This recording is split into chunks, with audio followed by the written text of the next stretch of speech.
It's Alekinski with D1 Circuit. We're here with BABC floor general Shandon Brown, coming off a huge win over Team Takeover. First two games for yourself running on the 17U circuit. Take us through your experience so far and that win over Takeover. It's been really good. Just being in one gym, one complex with the best players around the country. And you see guys like Brandon Slater and just all of those guys, Miles Dredd, and we've been playing against each other since 6th grade, and it's just crazy to see everybody growing up and becoming who they are. So it's been real good, real tough. You got to play every game. Every game's a battle. Whether it's a blowout, no game's ever going to be easy here on the circuit. So I think it's real good. And today we just made it clear that we were going to play defense from the beginning.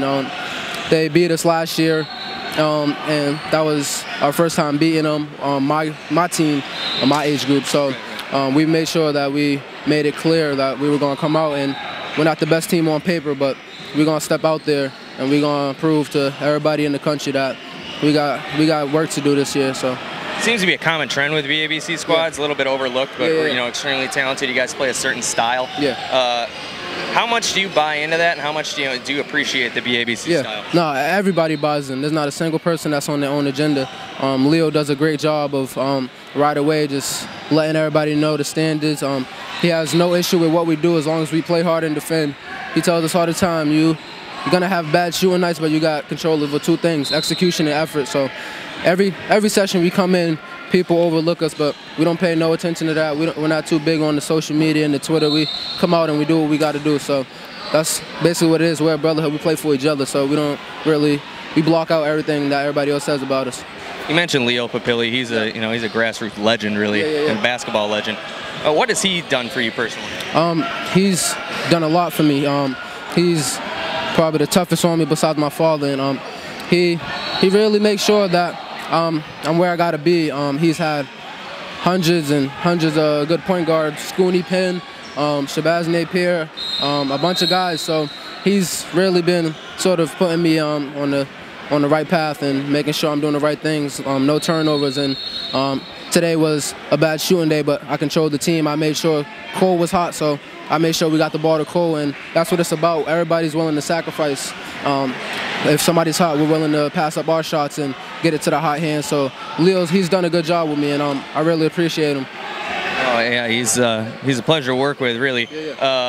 As a floor general, as really an undersized guy in the circuit, how do you adjust to the physicality and athleticism you got to play against? I think playing in high school, I played in Nepsac, Brewster, New Hampton. That's my school.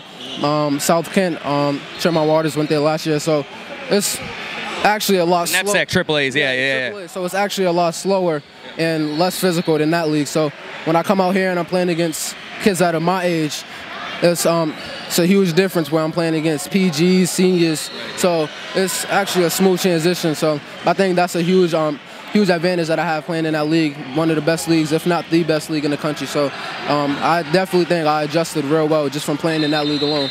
That's a huge feather in the Nepsac's cap. You know, they're a really strong conference. Last question we'll ask you, we're asking it to all the recruits.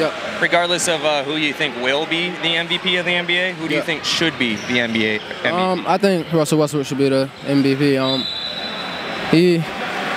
If you see it when he comes out of games, you see how much the Thunder aren't how much they aren't as on point with it. So I think he definitely should be the MVP. He single-handedly have brought them to the playoffs, and the things he's doing is just ridiculous. So I think he should earn it, but we don't know what's happening right now, so we'll find out in a little bit. No disagreement there. He's putting up some ridiculous numbers. It's been Alekinski with D1 Circuit here with BABC junior guard Shandon Brown.